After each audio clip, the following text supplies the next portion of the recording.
नमस्कार दोस्तों। आज की स्टॉक लर्निंग में जानेंगे एक ऐसी स्टॉक को लेकर के जो स्टॉक पिछले 6 महीने से लगातार गिरती नजर आ रही, जबकि पब्लिक का इंटरेस्ट काफी ज्यादा रहा है स्टॉक में। कंपनी का नाम भी अच्छा खासा है, बिरला कॉरपोरेशंस करके कंपनी है, जिसमें देखा गया कंपनी को लेकर के इनके पास ढेर सारे क्या कहते हैं प्लांट्स वगैरह हैं। अब क्या करती है कंपनी, यदि मैं इसकी इसी वेबसाइट्स पे जा करके देखूं तो इनके पास क्या क्या है, समझने वाली पहली बात ये है। सीमेंट डिवीजन पे काम करती है, जूट डिवीजन पे काम करती है, और इतना ही नहीं, इनके पास मैहर में कुछ प्लांट्स हैं। इसके अब और ढेर सारा प्लांट्स की बात करूं तो मैं इतना प्लांट्स काउंट नहीं कर सकता। जो प्लांट्स हैं वो आपके सामने मुकुंद वैन करके है, क्रिएटिव्स करके है, मतलब ढेर सारे इनके पास जो एक्टिविटीज है निकलती आती है, और हर कंपनी बड़ी बड़ी कंपनी अलग अलग कारोबार करती रहती है। जहाँ पे बिजनेस के मामले में इनके सीमेंट के लेकर के देखो, प्रोडक्टिविटी को लेकर के और बाकी सारी चीज़ों को लेकर के हम जानते हैं। खास करके यहाँ देखा गया कि सीमेंट और जूट पे कामकाज करती है कंपनी है। तो आज हम इस पे बारे में क्यों जानने वाले हैं पता है? आज हम जानेंगे क्योंकि हम भी जब रिसर्च करते रहते हैं कुछ ना कुछ पॉइंट आउट को समझते हैं, तो देखने को मिलता है आखिर स्टॉक गिर क्यों रहा है। कई सारे सवाल होते हैं, सबके मन में होते हैं। और एक जगह सवाल ये भी होता है, जो मैं डेटा देख रहा था अभी, 3 महीने पुरानी डेटा है, और उनका थंब इम्प्रेशन है 1 महीने में करोड़पति बना देगा ये स्टॉक। जान स्ट्रेटजी, पता नहीं कौन सी स्ट्रेटजी है, मुझे नहीं पता। मैं कौन से स्ट्रेटजी पे करोड़पति बनते हैं वो भी नहीं पता, और मैं सिखाता भी नहीं, क्योंकि मुझे खुद ही नहीं पता तो मैं आपको क्या सिखाऊंगा। मैं केवल ये जानने के प्रयासरत रहता हूँ कि आखिर चार्ट में गिरावट क्यों है, और चार्ट में वॉल्यूम का क्या सिचुएशंस है, इसके साथ साथ फंडामेंटल्स की सिचुएशंस क्या बनती है। तो फंडामेंटल्स में हमने देखा कि यहाँ पे कुछ ऐसा पार्ट तो देखने को नजर नहीं आ रही है। चलिए स्टार्ट से करते हैं, जहाँ पे हम कंप्लीट और डिटेल एनालिसिस, स्टडी और एनालिसिस की बात करते हैं। जानते हैं कंपनी को लेकर के। बुक वैल्यू के बारे में कहती है 867, इंट्रेंसिक वैल्यू कहती है 859 रुपये का।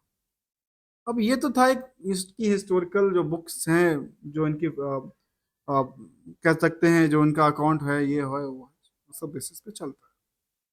अब आती है सवाल, आखिर यहाँ पे भीड़ किस बात को लेकर के है, जब स्टॉक में पता है, स्टॉक में FI DI सब के सब बैठे हुए हैं।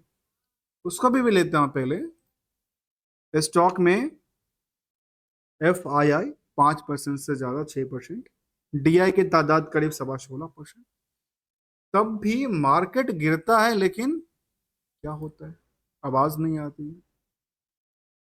चलिए, तो यहाँ पे भीड़ की बात करें तो भीड़ क्यों है 26 गुने की। यदि मार्केट गिरता है तो गिरता गिरता क्या सिचुएशन क्या बन रही है इस मार्केट। दूसरी बात, यदि इंडस्ट्रियल की बाकी कंपनियों की देखेंगे तो वो कहती है 35 का, और यहां से यदि 35 को कैप्चर करना हो तो नियरली 50% नहीं, 40% तो जंप करना चाहिए इसको। और यदि ये 40% यहाँ से जंप कर गया तो पता है 500 से ज्यादा जंप कर गया, तो ये 1800 जो आया ना हाई टू हाई, ये उसी को टच कर जाएगा जो इसको इंडस्ट्रियल की पी से कंपेयर किया जाता। तो नियरली 1800 के आसपास। अब क्या ये 1800 के आसपास दोबारा आ पाएगी या नहीं, क्योंकि इसका लोअर टू लोअर देखने को मिला है 1136। अर्थात ये भी समझ में आता है लोअर को टच करके उछलती है और फिर लोअर को कहती है। अर्थात इसका मतलब ये हुआ, जो हायर टू हायर को टच ना करना, लोअर टू लोअर को लगातार ब्रेकआउट ब्रेक करके तोड़ देना। आते हैं इस डिमांड के पीछे की इंटरेस्ट की बात, जहां पे इसकी इंटरेस्ट बनती है अर्निंग पर शेयर से। अर्निंग पर शेयर है 51 रुपए का, फेस वैल्यू है 10 का, और इसके बेसिस पे 5 गुने की अर्निंग है, 5 गुने की अर्निंग के बेसिस पे 26 गुने की भी है, जिसकी वजह से मार्केट की ये करंट प्राइस डिमांड बनी। नंबर ऑफ शेयर कितने हैं, 7 crore 70 lakh. Promoters holding is the 62-63% के आसपास की है। फिलहाल ये प्राइस टू बुक वैल्यू बहुत ज्यादा कुछ किया ही नहीं है, 1.15 5 टाइम्स ही इंक्लूड हुआ है, क्या हुआ है, इंक्रीज हुआ है। अब सवाल आता है ईपीएस में हम दो फैक्टर को एक ही साथ में स्टडी करते हैं, खास के ईपीएस को लेकर के करंट रेशियो और डेट टू इक्विटी रेशियो। ये दोनों का आपस में एक बड़ा गहरा संबंध है। कैसे संबंध है? एक वो पार्ट है जो बोरोइंग्स को लेकर के दिखाता है कि पास बोरोइंग्स क्या है, उसके बेसिस पे इंटरेस्ट होती है, पे होती है, और वो क्या करता है, प्रॉफिट में से प्रॉफिट को दबाव डालता है। और एक वो पार्ट है जो करंट रेशियो में सेल्स, वो सेल्स जो कि उधार का पड़ा हुआ है, उधार का सेल्स में कितना रिस्क है ये भी जानना जरूरी है। और यहाँ पे ये जो पैसेज हैं बोरोइंग्स को लेकर के, उसमें यूटिलाइजेशंस क्या है, क्या न्यू डेवलप कर रहे हैं या पुराने को पे आउट कर रहे हैं, ये सारे के सारे सवाल होते, इसलिए इसलिए समरी डेटा है जहां पे आरओसी की बात करती है 9% और आरओई की बात करती है 6.59। डिविडेंड की ट्रैक रिकॉर्ड भी अच्छी खास 0.76% के आसपास की। तो चलिए आते हैं बढ़ाते हुए कदम को और जानेंगे इसके जो समरी डेटा था, इसके पीछे के हर एक स्टेप की बैकग्राउंड को, आखिर क्या क्या बॉन्ड्स कहाँ पे निकलती है। कहती है बिरला कॉर्पोरेशन ये company of the MP Birla group, the company is engage in the manufacturing of the cement of the various kind and they also has the presence in the jute, jute जो होती है गुड्स इंडस्ट्रीज, अर्थात जो कि रुई और cotton जो वाली जो काम होती है उस पे काम कर, मतलब टेक्सटाइल इंडस्ट्री में। और अभी तक आपने यदि चैनल को सब्सक्राइब, वीडियो को लाइक नहीं किया है तो कर लीजिए, क्योंकि हम आपके साथ कोई ऐसा रिकमेंडेशन शेयर करने वाला नहीं हूँ, केवल केवल कंप्लीट स्टडी की बात, डिटेल एनालिसिस की बात करने वाला हूँ।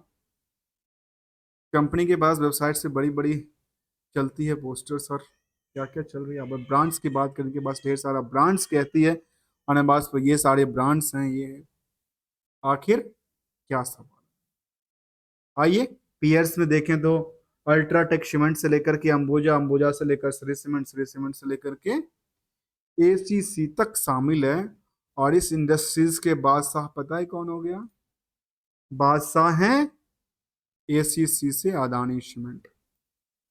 एसीसी अंबुजा सबसे, Adani cement is the main company जो कि आजकल बड़े रैली दिखाती है सीमेंट इंडस्ट्री। यहाँ पे कंपेयर करने के लिए लगता है कि उसको देखा जाए तो इसको किसको कंपेयर किया जा सकता है, जिसमें देखा गया कि भीड़ जो है बाकी कंपनियों से अभी भी कम है और भीड़ बढ़ती है तो बढ़ सकती है। यहाँ पे एक चीज देखने को मिलता है, इनके पास बर्डन तो है जो ईपीएस को दबा रहा है। क्यों? क्योंकि डेट इक्विटी काफी ज्यादा देखने। अब आती है मैनेजमेंट को लेकर के, क्योंकि ये जो चार्ट थी, ये जो चार्ट की बात हम कर रहे थे स्टॉक को लेकर के, चार्ट चाहे वो 6 महीने की हो या 3 महीने की हो या साल दर साल की हो, ऑब्वियसली 4 साल से साल में जंप किया है, ऐसा नहीं नहीं जंप। एक टाइम फ्रेम में देखने को मिला कि यहाँ पे गिरावट था। अब गिरावट के पीछे कारण जानना यह है तो क्या वॉल्यूम के बेसिस पे गिरावट किया गया है या इसको बंच करके रखा हुआ है, ये सवाल होता है। तो यहाँ पे मैनेजमेंट की तरफ से देखने को मिला कि सेल्स जो है वो लगातार वाई वाई के बेसिस पे गिरावट है। जब वाई वाई में गिरावट हुई तो क्यू आर क्यू में क्या था, वहां भी गिरावट हुई जून तक में।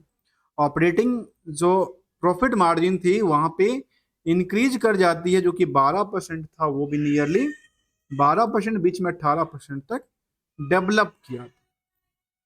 जब डेवलप किया था उस टाइम की बात करूं तो इनके पास अदर इनकम सोर्स भी है, बहुत ज्यादा नहीं है लेकिन 50 से लेकर के 17 करोड़ से लेकर के और 70 करोड़ तक की रेजिस्टेंस और सपोर्ट में इनका पास अदर इनकम साइड भी जनरेट होता है।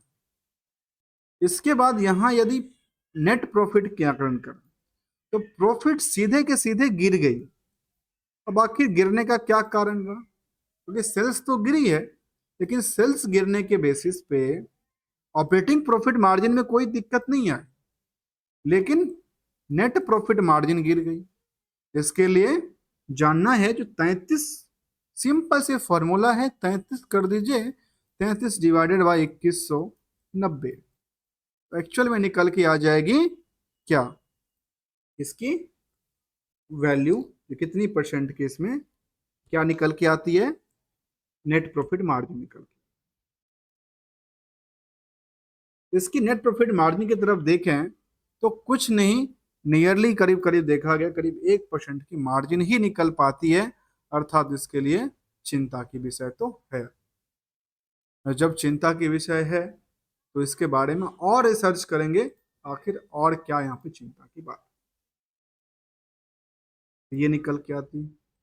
अब आती है ईयरली बेसिस को लेते हुए, ईयरली बेसिस में क्या कहते हैं, और यहाँ पे देखा गया जो, यदि हम इसको क्यू आर क्यू के सेल्स रेशियोज के हिसाब से देखें तो ये कहती है 9% तो ये रिवेन्यू गिर जाती है पिछले साल से वाई वाई के बेसिस पे।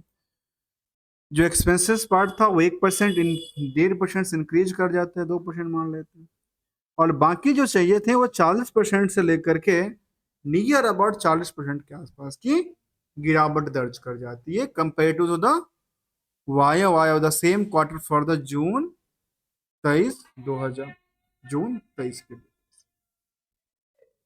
इसके बारे में देखा गया, अब क्या कहती है, ईयरली बेसिस पे कहती है कि मैनेजमेंट की परफॉर्मेंस में क्या हुई है, तो कहती है ईयर ऑफ ईयर तो ग्रो लेवल है, ईयर ऑफ ईयर कोविड के बाद की सिचुएशन की बात करें तो ग्रो लेवल बनी है। इसके बाद ऑपरेटिंग प्रॉफिट को लेकर कहते हैं कि 20% था वो कम होकर 15% पे आ जाती है, तो यहाँ पे क्या हुआ, गिरावट का संकेत दिया। जब गिरावट हुआ तो नेट प्रॉफिट को लेकर के कंपनी मैनेजमेंट की क्या अपडेट, तो प्रॉफिट को लेकर के अपडेट ये निकल के आई जो 421 करोड़ का टोटल उन्होंने प्रॉफिट बुक किया। तो प्रॉफिट में हमेशा क्या किया, प्रॉफिट को क्या किया, बुक्ड किया, मतलब अपने बुक में प्रॉफिट दिखाया। इससे पहले भी कंपनी ने 505 करोड़ तक का प्रॉफिट उन्होंने दिखा रखा है। तो यहाँ पे कह सकते हैं second of the term 630 crore. Third term की बात करें तो थर्ड टर्म में इसको थर्ड डिग्री पे थर्ड टर्म में रखा जाए, इसकी रिवेन्यू प्रॉफिट आंकड़ों को। इस बुक के पीछे हम जानेंगे बैलेंस शीट की फिगर को, उसके बाद आते हैं कुछ हिस्टोरिकल डेटा बेसिस पे इसके सेल्स रेशियोज को लेकर के और बाकी सारे एफेक्ट को लेकर के। यहाँ पे ये देखने को मिली जो ईयर ऑफ ईयर के हिसाब से 11% की क्या थी, जंप हुई थी, एक्सपेंसेस घटी थी, और रेस्ट पार्ट में देखने को ये मिली जो नेट इनकम करीब 900% से ज़्यादा जंप कर जाती है, और नेट प्रॉफिट मार्जिन भी नियरली करीब 850 850% की, चाहे वो अर्निंग पर शेयर की बात करें जो कि 1000% के आसपास, और इवेटा भी करीब करीब 100%, 85% के आसपास की अपनी रफ्तार पकड़ी थी। ये था वाई वाई के बेसिस पे डेटा, एनुअली डेटा की बातें। बैलेंस शीट की फिगर आउट को लेकर के क्या मार्केट में इनके रिस्क फैक्टर को लेकर देखा जाए या इनकी बोरोइंग्स को लेकर देखा जाए, तो यहाँ पे देखने को ये मिलती है जो इनके पास बोरोइंग्स में इन्होंने पे किया है थोड़ा सा पार्ट्स, 500 करोड़ के आसपास की पेमेंट देखने को मिली है। और 500 करोड़ के पेमेंट कहाँ से करते हैं, तो 500 करोड़ के पेमेंट के लिए कहीं से कुछ यूटिलाइजेशन करती है या अपने बुक से करती है, तो यहाँ पे देखने को ऐसा कुछ नहीं जा रहा है। फिक्स असेट्स में थोड़ा सा गिरावट था, बाकी जो पोर्शन था वो नियर अबाउट द सेम रहा, उसमें कोई फेरबदल इन्वेस्टमेंट तक की पार्ट में देखने को नजर नहीं आई। अब इसकी पार्ट्स को देखें जिसका हम रिस्क फैक्टर की बात कर रहे हैं, उस रिस्क का नाम है 415 करोड़। इस 415 करोड़ का रिस्क कितने दिन का है और कितने दिन का रिस्क में कितनी परसेंटेज ऑफ रिस्क, और यहाँ पे देखें तो कहती है जो करीब 16 दिन में पैसा देते हैं, कोई रिस्क ही नहीं है डे नंबर ऑफ डे को लेकर के। लेकिन प्रॉफिट आकलन को लेकर के कहती है कि 415 करोड़ यदि इनका ये मार्केट में है तो इनके हाथ में अभी तक आया क्या, 6 करोड़, 6 करोड़ लेके बैठे हैं, और इसमें भी प्रॉफिट 415 करोड़ में प्रॉफिट का पार्ट भी और अपनी प्रोडक्टिविटी भी अभी तक लगा हुआ है मार्केट। अब आते हैं इसके हिस्टोरिकल डेटाबेस को लेते हुए, जहाँ पे ये जानते हैं आखिर क्या है। यहाँ पे देखने को लिए सेल्स लगातार जो सिलसिला था वो 3 साल तक तो अच्छी खासी चली, लेकिन लास्ट 12 महीने की डेटा बेकार लगती है। जब वो बेकार है तो प्रॉफिट ग्रोथ में क्या लगती है, प्रॉफिट ग्रोथ जंप कर जाती है। स्टॉक प्राइस सीजीआर में कोई बड़ी मोमेंटल थी नहीं कि मार्केट क्या किया था, कभी चलती है कभी ढुलकती है कभी सो जाती है। रिटर्न इक्विटी की रेशियो बहुत अच्छा है नहीं। तो ये कुछ फिगर आउट समझ में आती है। जहाँ पे वॉल्यूम का खेल की बात करें तो वॉल्यूम देखना जरूरी इसलिए है क्योंकि वॉल्यूम देखिए तो यहाँ पे सब के सब जो भी लगे हैं ना नॉर्मल ट्रेडिंग को लेकर के, तो सब बैठे सो रहे हैं। किसी को कोई चिंता नहीं है, उनको ट्रेडिंग के पर्पस नहीं है, सब के सब सो रखे हैं। कई बार बीच बीच में इसमें लंबी सी चाल होती है और वो चाल बड़े इन्वेस्टर्स अपने पास लगा के रखते हैं थोड़ी दिन के लिए, जिसको कहते हैं ना टारगेट। अब ये जब आए थे क्या उन्होंने सोच के आया था क्या, जब इनको बल्क ट्रेड करना होता है, जब बड़ी डील करनी होती है तो कभी भी कर किया जा सकता है। इस टारगेट में जानना जरूरी है टर्म क्या है और ग्रो क्या है, जो कि मार्केट की मूल मंत्र। इन दोनों को कंबाइंड करके देखिए, प्लस एक एक और मंत्र जिसका नाम है एसएल, उसको क्या करिए माइंड में रखिए। यही स्ट्रेटजी है। आते हैं जानते हैं अगले करीब की तरफ, जहाँ इन्वेस्टर को रिएक्शंस की तरफ देखें तो यहाँ पे सेंटिमेंटल की तरफ कुछ कहता है नहीं, ऐसा कोई भी अपडेट फिलहाल नहीं है। यहाँ पे निकल के ये आती है अपडेट में, जो इन्वेस्टर्स को लेकर के प्रमोटर्स के अलावा कौन है, एफआई की तादाद अच्छी खासी है। और इसमें मेन कंपनी कौन है, हिंदुस्तान मेडिकल इंस्टीट्यूट, जो कि इसकी मेन होल्डिंग के अंदर है। इसके पास 3 कंपनी देखने को मिलती है, बिरला केबल, बिरला कॉर्पोरेशन और यूनिवर्सल केबल। 3 कंपनी में इनकी 5-5, 55, 9-9% की होल्डिंग है। तो इसके प्रमोटर तो है लेकिन नौ होल्डिंग कितनी की है, केवल 9% की है।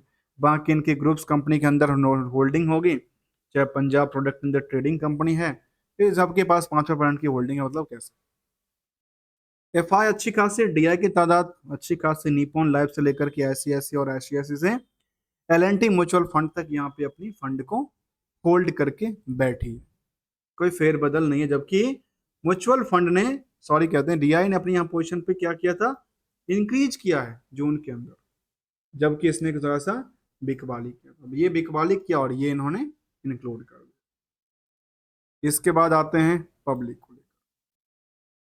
पब्लिक में देखा गया करीब 14-15% की होल्डिंग है और लगातार देखने को ये मेरे जो यहाँ पे इन्वेस्टर्स की तादाद लगातार बढ़ी है, घटी नहीं है।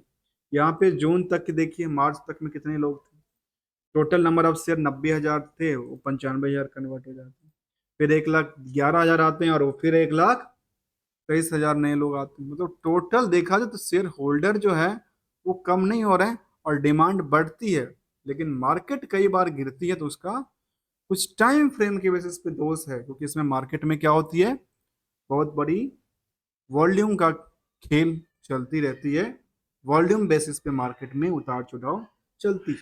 अब यहाँ पे कुछ बड़े इन्वेस्टर ने अपनी बिकवाली किया, उसका जब परसेंटेज नहीं आता उसका रीजन ये है, जिसमें यदि 0.05% से कम कोई ट्रेडिंग करता है पूरे पूरे के पूरे परसेंटेज ऑफ शेयर को, तो उसको बल्क, इससे कम करता है तो उसको बल्क डील के अंदर नहीं काउंट किया जाता है।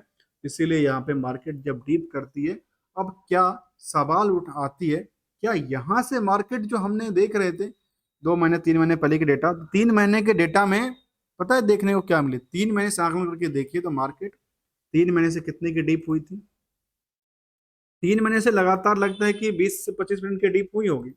और मैं बात करूं 30 जून के आसपास की, तो ये देखिए मैं जून की बात करता हूँ, मैं मई की बात करूंगा कि जून फर्स्ट वीक की बात करते हैं, यहाँ से भी बात करें तो यहाँ से लगता है कि इस पोजीशन से लेकर के इस पोजीशन में कितनी परसेंट की ग्रो और जंप किया था, 1476 के आसपास हुआ कर रहा था स्टॉक, और मार्केट इसकी गिरती चली गई 1231 तक। अभी मार्केट सस्टेन कर रही है करीब 1330।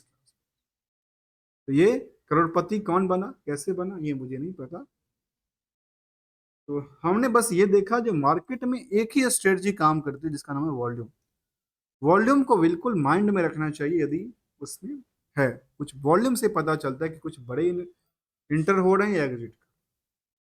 चलिए, आज की लर्निंग हमने जाना इस पार्ट को लेकर के जिसका नाम था, और अभी तक के डेटा बेसिस में ये कंपनी ने क्या रिटर्न गेन करके दिया है अपने इन्वेस्टर को लेकर के, वो भी जानेंगे।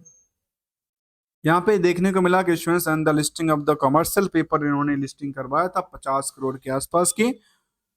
कंपनी ने इसी महीने 21/8 के आसपास, और कॉर्पोरेट एक्शन में कंपनी ने डिविडेंड का पार्ट्स की बात करें तो 24 में 10 रुपए का डिविडेंड दिया था, और नियर लगता है कि 1,1300 के आसपास की प्राइस थी। तो जुलाई के अंदर तो लगता है वही कितनी परसेंट की होगी, 1% से कम हो रही है, 0.07% के आसपास रही होगी। आते हैं इसकी नेट प्रॉफिट मार्जिन और ऑपरेटिंग प्रॉफिट मार्जिन में क्या थी, नेगेटिव सेंटिमेंटल देखने को मिला था इसके बेसिस पे। अब आते हैं कुछ अलग कड़ी के साथ, और वो है एनालिसिस।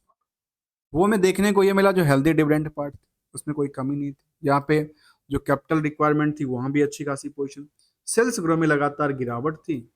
और इतना ही नहीं, यदि किसी और आंकलन की तरफ हम देखें तो ये निकल के आती है जो करीब करीब एनालिसिस पार्ट की तरफ देखें तो इसमें सेंसेक्स की तरह या कोई ऐसी कमोडिटीज के बेसिस पे इसमें कमोडिटीज भी इसी तरह से रिएक्ट किया। अब ये कह सकते हैं कमोडिटीज के अंदर केवल यही कंपनी ने ऐसा किया है, नहीं किया, बाकी कंपनियों का भी यही हाल है। क्योंकि तो यहाँ देखने को मिलती है कि यहाँ पे 33% तो यहाँ 16%, इस 38% तो यहाँ 37%, ये 35 तो ये थोड़ा गिरावट, और ये 200 तो ये 49, तो नियर अबाउट यहाँ पे पिछले कुछ दिनों से यहाँ पे सेंटीमीटर इसका बिगड़ा हुआ नजर आता है। तब तक के लिए thank you so much for joining here दोस्तों।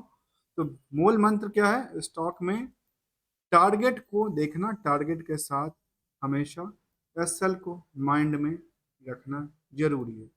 अभी तक रिटर्न की बात करें इन्वेस्टर को लेकर के, उसमें देखने को ये मिली जो 6 महीने में तो वो रिटर्न नहीं था, लेकिन एक साल में करीब 16% के आसपास, और पिछले 5 साल में करीब करीब 150% के आसपास के रिटर्न मिल दिया है अपने निवेशकों को लेकर के।